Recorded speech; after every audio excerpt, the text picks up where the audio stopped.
পরের দিন স্কুল বা কলেজ থাকলেই আগের দিন রাতের থেকেই একটা মাথার মধ্যে চিন্তা ভর করে বসে যে টিফিনে কী দেবো।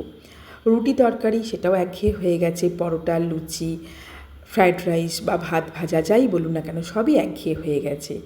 তাই আমার মেয়ের আবদার ছিল একটু ঘরোয়াভাবে অন্যরকম কিছু খাবার বানিয়ে দাও, সেটা হচ্ছে হয় মোগলাই বা এগ রোল।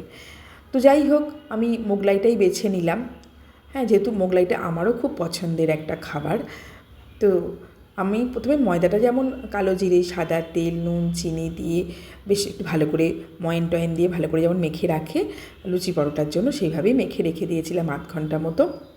ওখান থেকে একটু লেচি কেটে কেটে নিয়ে খুব পাতলা করে যতটা সম্ভব বড় করে বেলে, আর একটু বিস্কুটের গুঁড়ো, ডিম, পেঁয়াজ কুচি, লঙ্কা কুচি, নুন, একটু সামান্য চিনি, হলুদ গুঁড়ো দিয়ে একটা মিশ্রণ বানিয়ে রেখেছিলাম, সেটার মধ্যে আস্তে আস্তে দিয়ে তারপর চারপাশ থেকে মুড়ে আর খুব অল্প তেলেতেই ভালোভাবে প্রথমে আগে সেঁকে সেঁকে নিয়ে তারপর তেল দিয়ে একটু ভেজেছিলাম।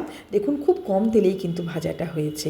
তো আজকে যাই হোক আলুর দম আর বানানোর সময় পাইনি, অনেকটা ভোরবেলা বলে সস দিয়ে স্যালাড দিয়েই খেয়েছিল।